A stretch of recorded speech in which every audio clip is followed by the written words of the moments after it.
Good evening, everyone. Welcome to my Sunday Reflections. My name is Elsie Marie De Silva, and I'm the founder and CEO of Red Dot Foundation. And as you know, I have been doing Sunday Reflections for a long time. It's something that has kept me happy, inspired, motivated, and also, I think, grounded during this terrible time COVID-19 has put us all in. So, as you know, I bring one of my guests from the vast network that I belong to. And today I have with me Selvi Palani from my Achievement Network. She is an advocate in the Madras High Court. Hi, Selvi, how are you? I'm good, thank you. Hope you're good too, and the rains are not too bad for you. Actually, today it hasn't been raining, but all these days it has been quite bad. And I'm locked up at home, so I don't really know what's going on except from what I can see outside my window. But I do believe in certain parts of Bombay it has been extremely terrible. How is it in Madras? What's going on over there? Chennai is we are having very pleasant weather. The rest of the at least western bits there is a lot of rains and very bad rains. In fact, in Kerala and all that we've seen the disaster happening. But Chennai right now we are lucky we are having pleasant weather. Of course, the COVID climate, of course, I cannot say is pleasant. The numbers are steadily increasing, and that's a cause of great worry to all of us. Great, great. I've lived all my life in Bombay, and I can say Bombay and Mumbai in the same sentence. Is it the same with you with Chennai and Madras? Madras, I think to many of us it's an emotion. And now we've slowly got reconciled to the fact that Chennai and Madras can be used interchangeably. But having made the switch, so now we stick to Chennai. We no longer even revert to Madras, except for people like you, who keep referring it to the old name. I think we kind of settled down with Chennai now quite comfortably. Though Madras, yes, the old Madras has still the charm. It still has the charm despite all that's happening. And there's something nice about the city and the people and everything. I have a story to share with you about this Chennai Madras thing. So, as I told you whilst we were in the studio before we went live, that I was a flight attendant at one point in time, and I remember the government had just issued this name change of Chennai and Madras, and I was the lead flight attendant on Jet Airways, and we were flying from Delhi to Chennai, and I had to make this announcement. And this aircraft that we were flying on was the 737-300, which had just a glass divider between the cabin crew seat and the first row in business class. And on the first row, 1A, we had the ex-president of India, Mhm. and in 1C, we had a foreigner. And I was making this announcement, good evening, welcome to this flight from Delhi to Chennai. And suddenly, this foreigner, he started getting very agitated, and I could see him because it was a glass divider. And I was wondering, why is he getting agitated? And he was like, he got up and he was trying to open the overhead doors, and he was trying to tell me something. So I just indicated to him, just calm down, sit down, I'll come to you once the announcement got over. And so when the announcement got over, I went to him and I said, "What happened? You seem really agitated." And he says, "I'm on the wrong plane. I'm on the wrong plane." So I said, "What? Like we have the right head count. So what happened?" He says, "No, I have to go to Madras. And from there, I'm catching a flight to Australia. And I can't miss this flight because I'll miss the connecting flight." And I was like, "So you're on the right plane." So he It's just says, the name of "Oh, the place got changed, yeah. yeah, it had just happened, so a lot of people did not know, and they're not even the same, right? They're not sounding same. Like Bombay and Mumbai, at least they are very similar, so you can think of it as a variation in a regional language. But Madras and Chennai are two different things. So he said, "Oh, why did they do that?" I said, "I don't know. Why don't you ask the guy next to you? He's the Yeah. ex-president of the country." And he was so thrilled to be sitting next to the ex-president, so he completely calmed down. Anyway, so that was my story about Chennai and Madras. But tell me about yourself. You're an advocate and you've done some very interesting work. So tell us a little bit about what makes you tick and how did you get into this field of law? Okay. Actually, I'm a first generation lawyer, and that means a lot in the legal profession. Nobody to, guide us, or, no hand holding and nothing like that. So we need to figure out where we are going, learn by mistakes. But luckily, or I wouldn't say luckily, maybe due to a lot of work and with the right people as friends, I've reached wherever I am today. And I'm not very comfortable being where I am. I really need to go forward to with a lot of lessons learned from what I've over these past years. So yeah, so the profession itself, like why I chose law is, and I wanted to do something which would be a professional course, and that's why I chose law. I wasn't into engineering or medicine, which were the two things that were, the most spoken about the times when we were growing up. And then here I am, and I'm very happy. In fact, it's good you asked me this. During this lockdown period, I've always asked myself, had I been in another profession or maybe in another job, like would I have been as contented as I am now? Because like me, I'm sure many other lawyers also will feel the same way. Though we were, locked down, courts are still only on virtual mode, no more physical hearings, no long, we haven't resumed. But still, there's a satisfaction in all of us because we are still doing a lot of work, meaningful work, catching up on the reading, relevant reading, like. I thought I can share with you my kind of research that I'm into. So yeah, I'm very happy that way. So that in fact the lockdown has helped me realize that I'm in the right profession, and I'm at a stage where I can even indulge without thinking too much about my bread and do a lot of meaningful reading. So yeah, so the profession that I have chosen, that I've managed to continue, which has helped me also meet different sections of people, not just not just one set of clientele, but a whole lot of a range of people, and I'm very comfortable and very thankful for that. And thankful to my family too for having have had the faith in me, and especially when there's nobody in the family, nobody nearby. Within the close circles to really kind of push me and prod me on. Yeah. That's great. So, one of the reasons why I do these chat shows, and especially with women leaders like yourself, is to showcase the vast variety of professions that a woman can aspire for, especially young girls, because you find it really hard to find role models maybe in your own circle. And Yeah. therefore, I want to showcase because there, even if say you're a lawyer, there are different branches of law and everybody's journey has been different. And also we want to understand how you cope and what have been the challenges in this journey to success. So, moving on, you've written several books, and one of the books that you've written is the workplace safe for a woman, and that's safety is very dear to my heart. I used to be a safety instructor in the airline industry too, where I taught pilots and cabin crew safety and emergency procedures, and now I work specifically on sexual and gender-based violence prevention. But can you answer this question? Is the workplace actually safe for a woman?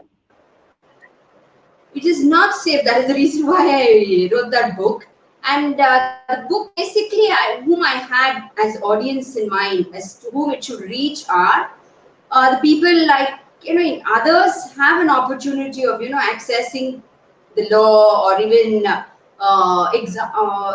in trainings, as you said. But there are a lot of people, especially in India, where most women are in the informal sector. 80 to 90% of women are in the informal sector, and I do a lot of work with them, at least in terms of litigation and trainings.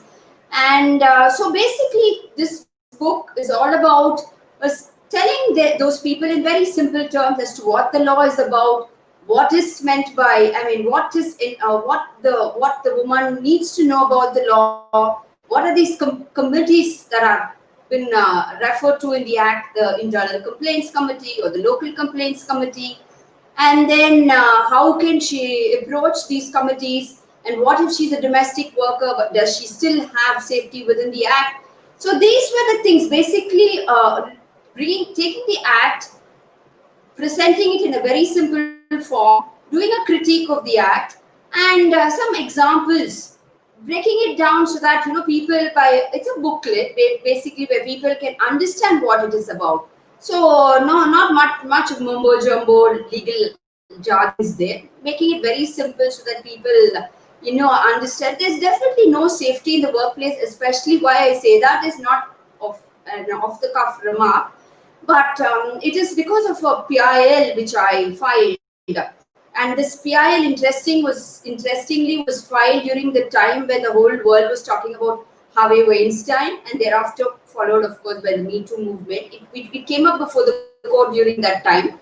But this PIL, basically, after this book came about, I had met some women working in the textile mills, factories in and around the western regions of Tamil Nadu, and one person was very, I mean, was into it in great depths into ensuring that these women who have been constantly and continuously abused in their workplace get some relief. And he has been filing a lot of applications under the Right to Information Act. And when you look at the responses to the Right to Information, it can be very clearly seen that the neither the mill owners or the factories or many of them were not following the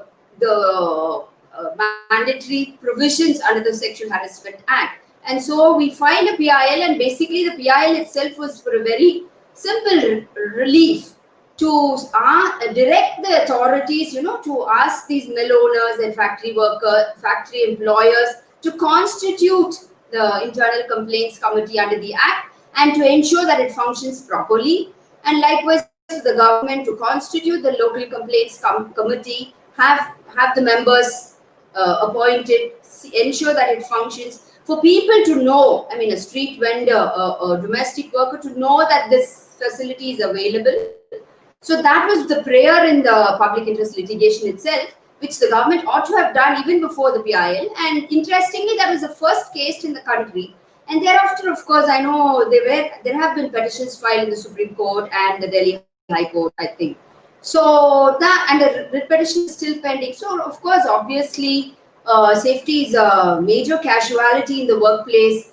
And now the situation is even worse with many women out of work. So it's a very precarious situation that these informal workers are in currently. Selvi, you bring up a very important point that one, you know, we in India have a lot of legislation in a way.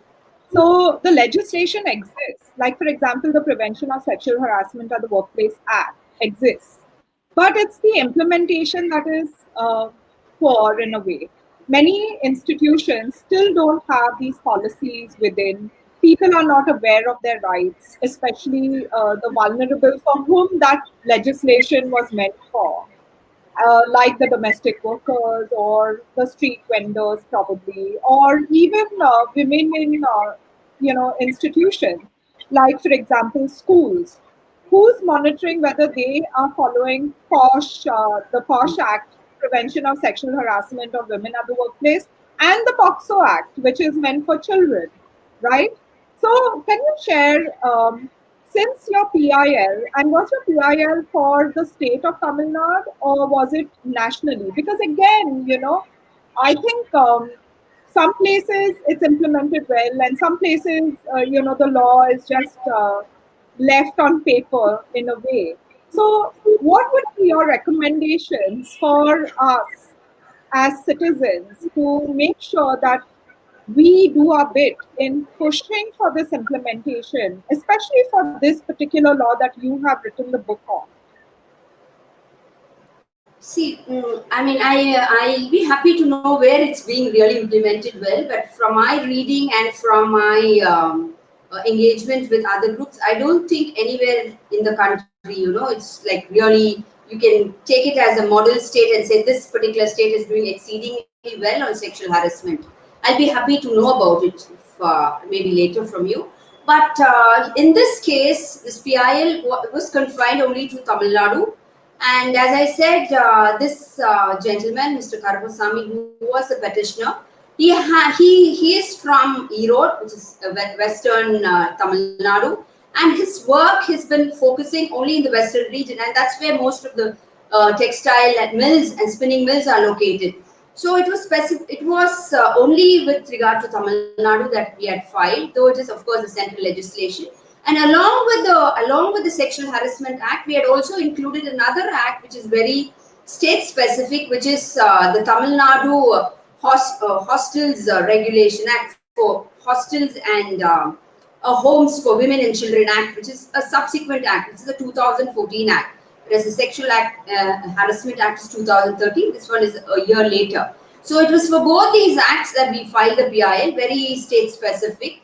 And yes, immediately, and one another interesting thing about the PIL is after the PIL, I mean, at the stage of admission itself, an interim order was passed wherein the Chief Justice had specifically said all the districts in Tamil Nadu should come out with a report as to what they have done in terms of this particular act, because it's 2013 and the petition itself was filed only in 17. So what have you done all these years? So each district has to come out with a status report, and also said they should, ensure that this particular act and these committees need to be publicized.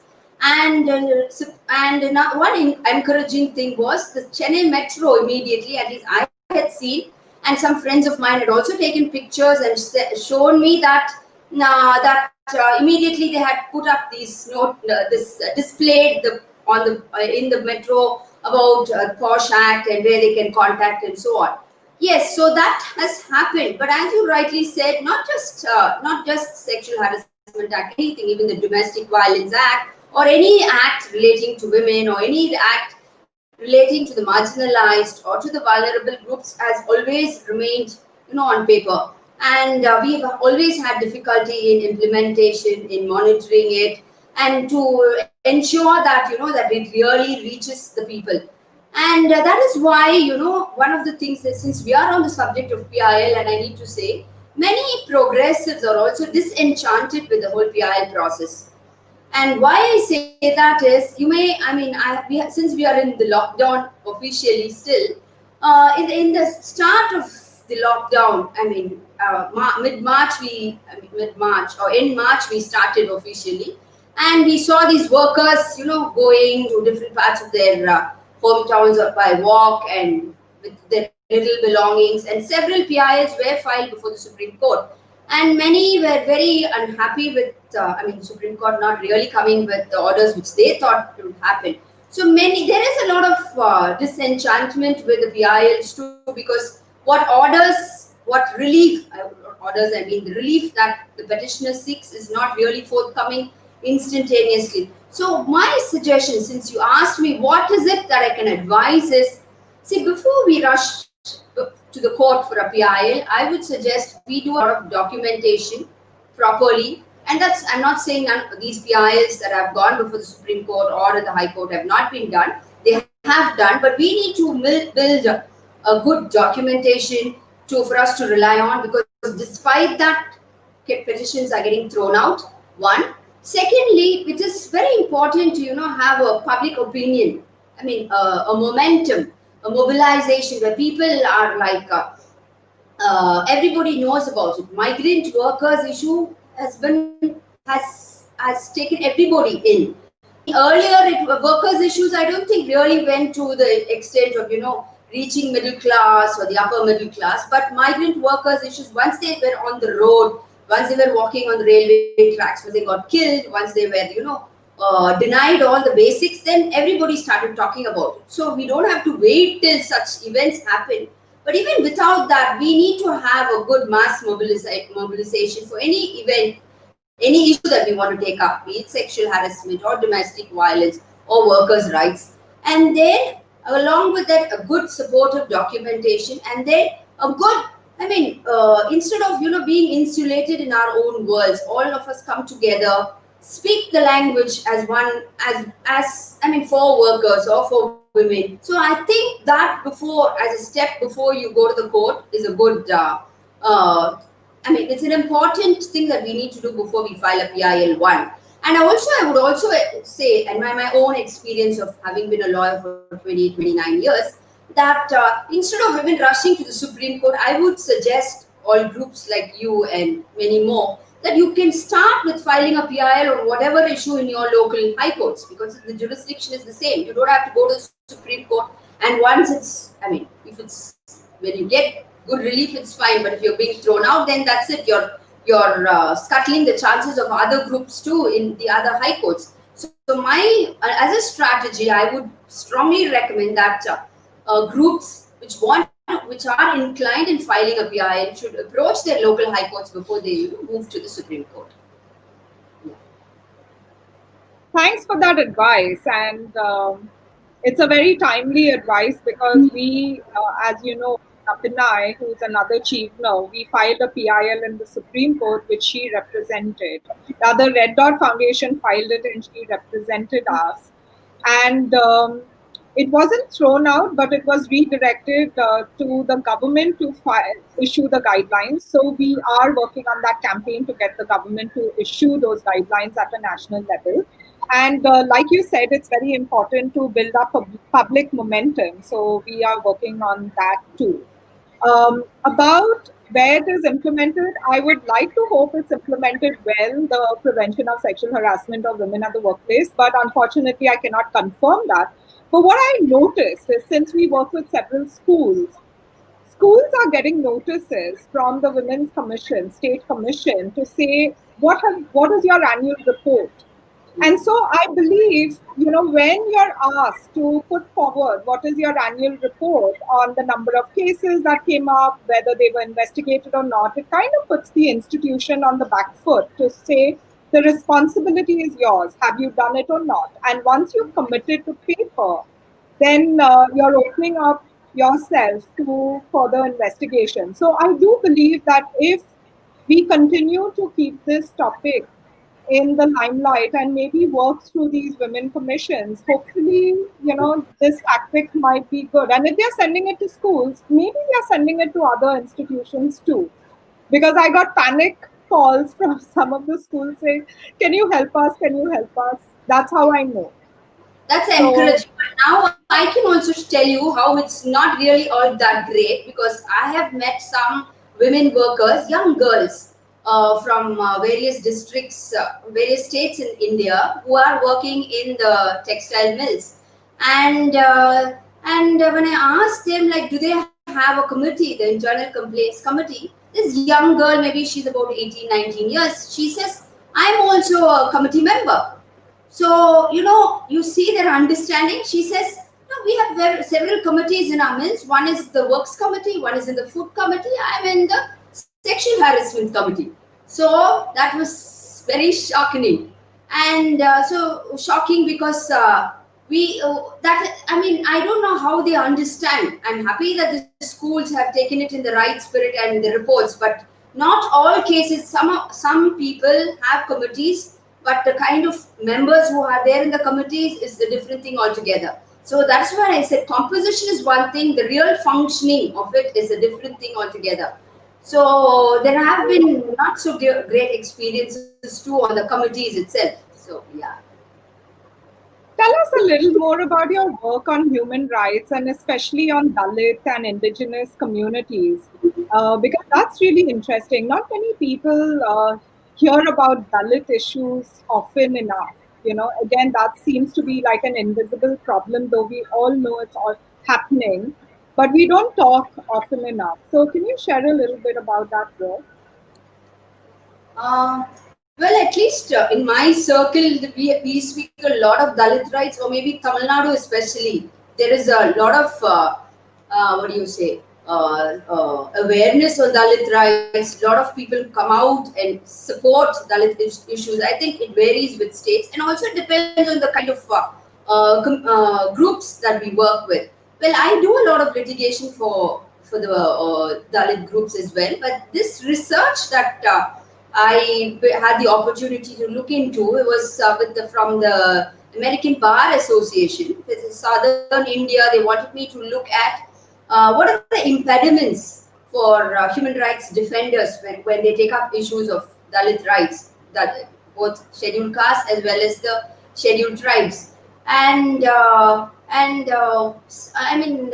What is shocking is that there's a very low conviction rate whenever a person is charged under the SC and ST Act, and this is several reasons for that. And the low conviction rate is because many people, I would call many survivors of the atrocities, either victims or survivors, however you call them, do not continue the case until till its very end, because one, as you know, court proceedings are very long. Secondly, these people are mostly agricultural laborers, sometimes unemployed, sometimes coming from poor backgrounds, and they do not have the means to sustain this long battle. And then there is also a lot of pressure from within the prosecution agency. I mean, the police, the prosecutor, and a whole lot of people pressurizing them not to go ahead with a complaint and withdraw, or settle it for something less.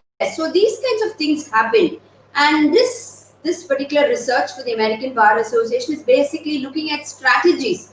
How do you overcome these impediments? Because access to justice is very important, and that is why several lawyers now even are asking, like, or reopen courts. Virtual courts is really a denial of access to justice. I mean, though courts have a reason for keeping it in the virtual mode still. So the question is, like, so in for the SCST Act, so what happens is, it is not just enough, the number. There's a whole lot of things that need to change. The whole criminal justice system needs to be revamped. Then our approach towards the issue should change, because though the constitution prohibits untouchability, there's a special law, the SCST Act. There's an amendment to it. There are special courts. There are special prosecutors.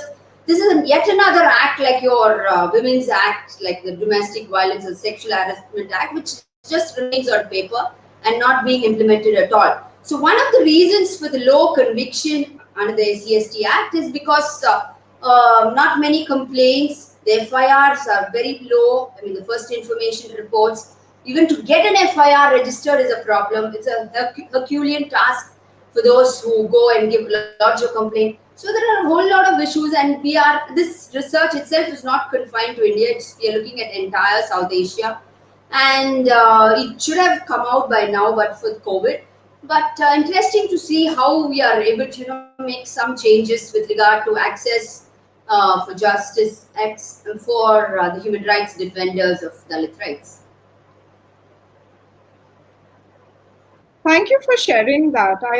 Even in my you know experience, I found that a lot of people find it very hard to file FIRs, and often the police will direct them to file an NC when they should be filing an FIR, and people don't know the difference, the basic difference between the two, and that just goes to show the state of our awareness when it comes to legislation and our rights. Having said that, there seems to be a lot of work that still needs to be done. So kudos to you and your fraternity, or your legal tribe, and thank you so much for always looking out for our rights. How do you take care of yourself? What's your self-care routine? Okay. Well, initially, like, I don't know, I was like paralyzed. The mid March to the end of March I was paralyzed with fear. There was rage. There was helplessness. I mean, these three, like, so much muddied my mind, and I was like making myself miserable and people around me miserable as well. So initially, what I thought was, okay, let me focus something on one of the things which I'm most passionate about and which is also doable. So what I did was, okay, I just thought about it, and what is doable was, I used to be a Bharatanatyam dancer until 15 years ago. I mean, dancing. I think I was dancing for 25 years, and I was teaching as well. So I thought I should take to dancing, and so I roped in my childhood friend and my dance buddy as well, who has an equal passion for dancing. So we together started off, online, remember recollecting our songs, and so we started dancing. But it wasn't really working out. It's not the same as doing it in a classroom. But what interesting thing about this, I have to share this, and I thought I should share, because the I mean, Bharatanatyam, as you know, most of it is towards your I mean, fighting for gods, and woman's sexuality is exposed in a different way. And interestingly, the dance numbers which I used to love earlier, and I started listening very keenly now. And one particular thing, I have to say this in Tamil. Yeah, it's a very lovely dance number called Navarasa Nilaye, and it says, Kodiyavan Ravanan Vanjagatal Sita. That means the cruel Ravan used treachery to abduct Sita. This particular sentence, this thing didn't settle well with me. And especially now when I'm reading Asura, and not just even, I've always thought Ravan's story, there should be something about Ravan. And mind you, I'm only on Ravan now, I'm not going into Ram. So that was somehow it was different. Earlier, I used to dance with gay abandon, and this particular sentence kept coming back. How can I depict Ravan as one cruel guy and he used treachery? So this, along with other things, I gave up on. I mean, we never continued with our Bharatanatyam dances, but I've been a yoga practitioner for donkey's years, so that continued, but that wasn't enough. So what I started, I mean, I had to go back to what I already knew, and that was Vipassana meditation.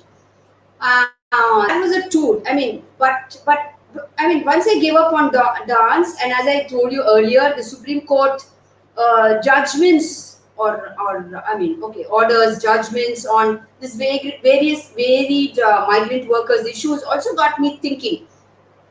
I mean, I wanted to do research, and research on several questions that came up to my mind, and some of them are like, is Supreme Court really a legal institution, or is it like a political institution with legal tools, as is said by Robert Dahl? Or why is the Supreme Court, deferring to the executive? Is it when the executive is strong, they defer to the executive, or when it's weak and meek, they kind of run roughshod over them?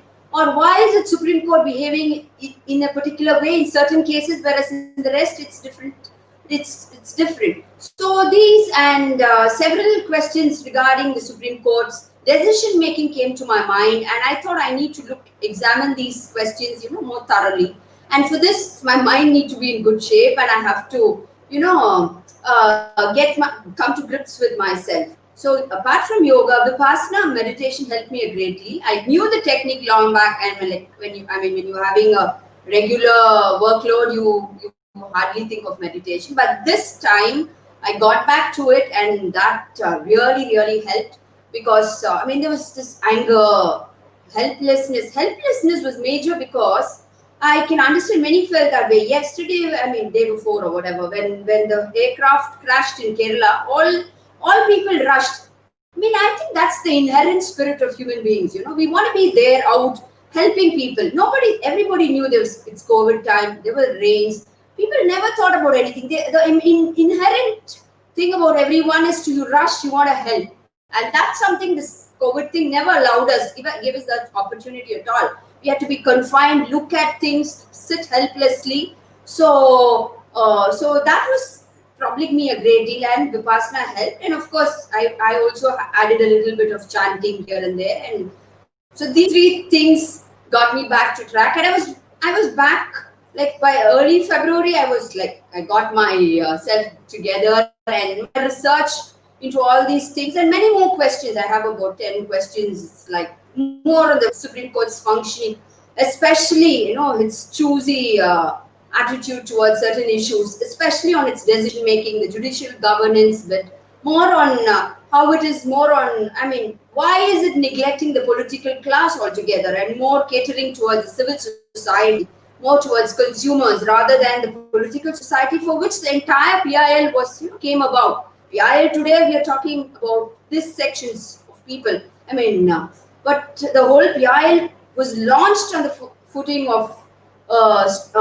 pavement vendors and workers' rights and street vendors and so on. So why is that class completely marginalized altogether? So these are the questions that I formulated and have started examining. So yeah, so that is my work. The rest, I mean, that's going on still, and I'm curious to see what my findings will be. And what advice would you give your 16-year-old self? Sorry. What advice would you give your 16-year-old Okay. self? Uh, I would say just have fun.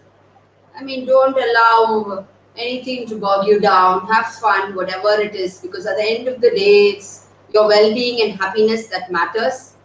Be happy within yourself, make the people around you happy, and there is no fast track to success at all. I don't think it ever works. We need to be hardworking. We need to be persistent, perseverance throughout our journey. And I know when you're at 16, there are so many things that keep coming up. Even at 40 and 50, we are still figuring out like which paths I should take. But so don't worry so much.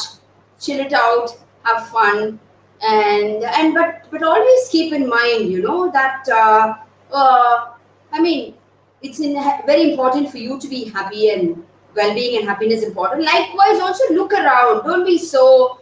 I mean, this time I have to tell you. I mean, I see so many people. I want to stay away from negativity. I don't want to read the newspapers. I mean, too much COVID stuff coming in. So by just shunning negativity, you're not reaching anywhere. That's going to be part and parcel of our lives. We need to take it in, factor that in, and channelize it to make it to help the others also. In their path towards wherever they want to go. We need to kind of find our, I wouldn't call inner peace and all that right now, but we need to get ourselves, kind of grounded and help others by merely being insulated and thinking, oh, I don't want to look into all those things. I would too much negativity. I would only talk positivity. You just can't remain like that when you're in just basking, this glow of positivity, and when you see your domestic worker or a neighbor suffering, I mean, it's a sham. So I, to a 16-year, I would say be conscious about people around you. Try as possible, to make things better for your friend or somebody of lesser means.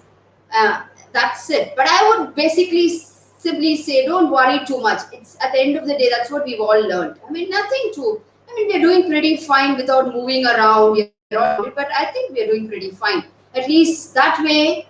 I mean, we have food on our tables. We are privileged. That I should admit. But there are people who don't have that and do not have this opportunity to sit and talk about all that. Yes. So for a 16-year-old middle class, upper middle class, yes, this. But for a 16-year-old tribal girl who doesn't have a mobile, some girl had to steal a mobile to pay her school fees. For those kids, what can I say? I mean, I would only have to say, just hang on. I mean, just hang on. There are people out, not just me. There are hundreds of people out there who will who will do our best to make your life better. That's a promise. That's an assurance. I think we should all, you know, we should all be giving and we should all be working towards. So both of us are part of the Achievement Fellowship. And yesterday we hosted Tarun Singhal, who's our Delhi colleague, on our TEDx, and he spoke about networking. So how, and I know you are part of the leadership of the Chennai Alumni Association. I mean, the Alumni Association in Chennai and South India. So what are the benefits of the network, and how has the network, been part of your journey? Can you share a little bit about Yeah, that? sure, sure. See, and one I should, I mean, since both are Shivni, I should also place my appreciation and thanks to the scholarship for having allowed me to, go to the UK to do my master's in law and my Essex days. That's where I studied my international human rights law, halcyon days. So wonderful days, great opportunity to have connected with a bunch of great people who are doing exceedingly well in the field of human rights throughout the world. And as far as the Chennai chapter, I mean, I'm very, very happy. Like this alumni group has paved way for us to, do several important, interesting events.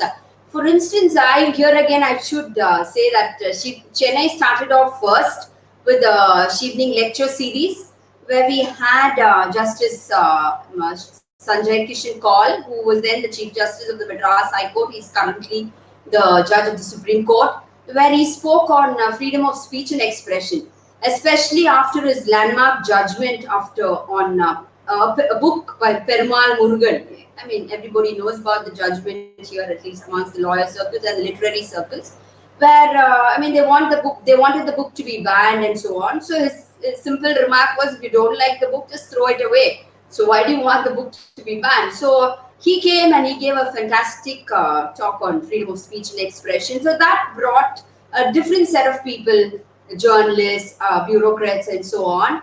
And we moved on, and another second event we had it with the state government, with the government of Tamil Nadu, along with the Chennai Metro Rail Limited, which was very gracious enough to offer us their space, and logistics, everything was covered. Where we looked at the urban landscape. I mean, that time, yeah, the metro was already functioning, the last mile connectivity and how to make things easy for people to commute. So we were basically looking at the urban scapes with the government of Tamil Nadu. So again, that's a different stakeholder. Now, normally, we don't work so closely with the government because of some various reasons. But here was a Shivna who himself is a bureaucrat who came forward and he said, why not? In fact, we had some very good programs lined up with a police officer, with high-ranking police officer, but with COVID and all that. But it's still there. We thought of doing with children and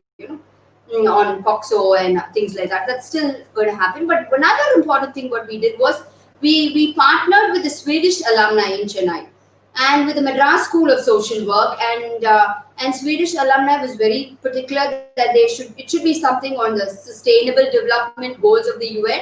So again, we spoke about sexual harassment, but more from a cyber law point of view. And we had an extremely good panel, and we had a judge of the Madras High Court also who came and delivered. So I mean, this helps. The networking helps. We meet people from different sections of society, working on different interesting things, and we all have a passion. I mean, the whole idea is Red Dot Foundation, or me as an individual lawyer, as a consultant for several people, for several human rights groups. Passion is to make the space. I mean, not just be confined to one group. I mean, everybody, the rights that are there are universal. Everybody should have access to all the rights, all the opportunities. If that were to happen, then these networkings need to come together, and we need to, move forward to ensure that the pursuit of happiness really happens. Absolutely. And on that note, thank you so much, Selvi, for joining me on this Sunday evening to share your reflections. I have so many people writing into me to say that they appreciate all my guests and the words of wisdom that they bring to this show. So thank you so much for sharing.